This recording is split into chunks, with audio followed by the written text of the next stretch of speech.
regarder ce match parce que quand on aime le football, c'est sûr qu'on va pas regarder les matchs du José Mourinho de Rémi Ngono. On regarde un Barça PSG et là on voit vraiment des grands entraîneurs avec une philosophie de football offensif et on se régale. Avant que vous répondiez, Rémi, est-ce que justement aussi il fallait être un Barcelonais pour pouvoir contrer aussi bien Barcelone?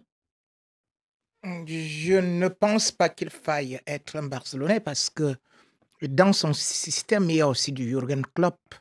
Donc, c'est pour ça que je dis qu'il faut éviter de dire ça parce que Barcelonais, c'est le style Pep Guardiola.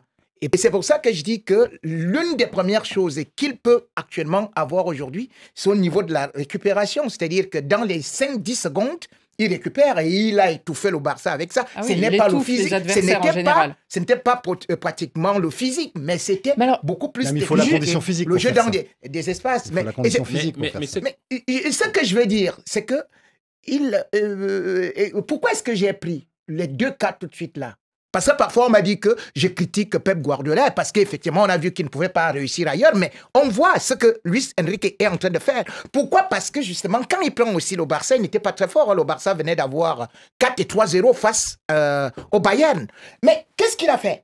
Il a réinstallé un style où il fallait être dans un jeu direct et surtout passer par des couloirs et venir étouffer l'adversaire. C'est ce qu'il fait pratiquement. Et d'ailleurs, quand vous le voyez même, son année au Barça, c'est pour ça que je voulais rappeler ça, que c'est le meilleur entraîneur actuellement. C'est-à-dire que vous allez voir que, justement, quand il fait le triplé, lui, c'est 60 matchs avec 50 victoires. C'est-à-dire que c'est l'entraîneur qui a eu plus de coefficient de victoires avec le Barça, c'est-à-dire 23,3%. Il succédait à Guardiola, c'était peut-être ça son avantage. Guardiola, c'était 63%. Il y avait eu entre-temps Martino et Villanova. Guardiola, c'était 68% des victoires. C'est-à-dire il a eu 41 victoires. Donc, Luis Enrique est supérieur à lui. Et moi, je crois que les autres ont beaucoup trop parlé de Guardiola, tout comme aussi Barça a trop parlé. Les Lamine Yamal, c'est les meilleurs. On découvre que c'est les Magoulou qui sont les meilleurs devant Lamine Yamal. Donc aujourd'hui, vous, au Barça, vous parlez beaucoup, mais Enrique, lui, ne bavarde pas. D'ailleurs, il y a un proverbe africain qui dit « La poule qui chante trop ne pond jamais ».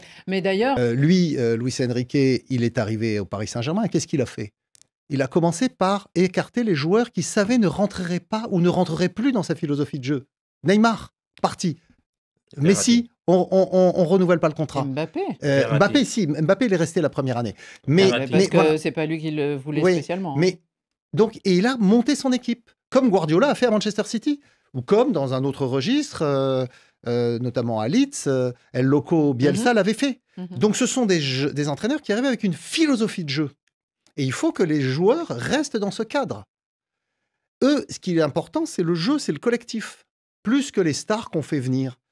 Et ils ont ce jeu de possession, d'attaque, qui n'interdit pas effectivement d'aller vite en contre-attaque aussi, mais ils sont capables de confisquer le ballon. Et c'est vrai que la démonstration qu'a réussi le Paris Saint-Germain à Barcelone, donc face au club matrice de Luis Enrique et des autres d'ailleurs, était assez exceptionnelle parce que c'était, entre guillemets, le même fond de jeu, mais avec encore plus d'efficacité et plus de physique.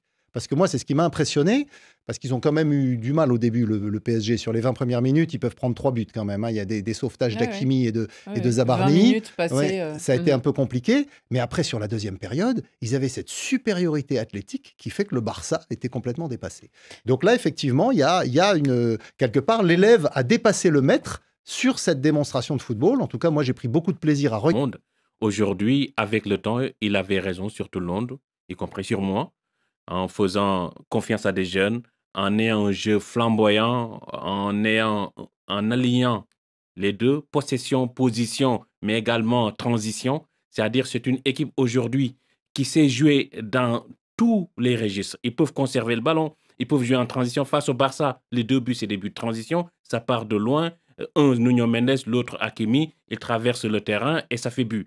Et pourtant, on lui disait, quand il était à la tête de l'équipe d'Espagne, qu'il y avait une possession, ça ronronnait. Aujourd'hui, c'est un autre Luis Enrique qui avait commencé déjà au FC Barcelone. Il faut bien se le rappeler. Parce qu'au FC Barcelone, c'est lui qui a amené cette transition. Et aujourd'hui, il fait les deux au PSG. Bravo, Luis.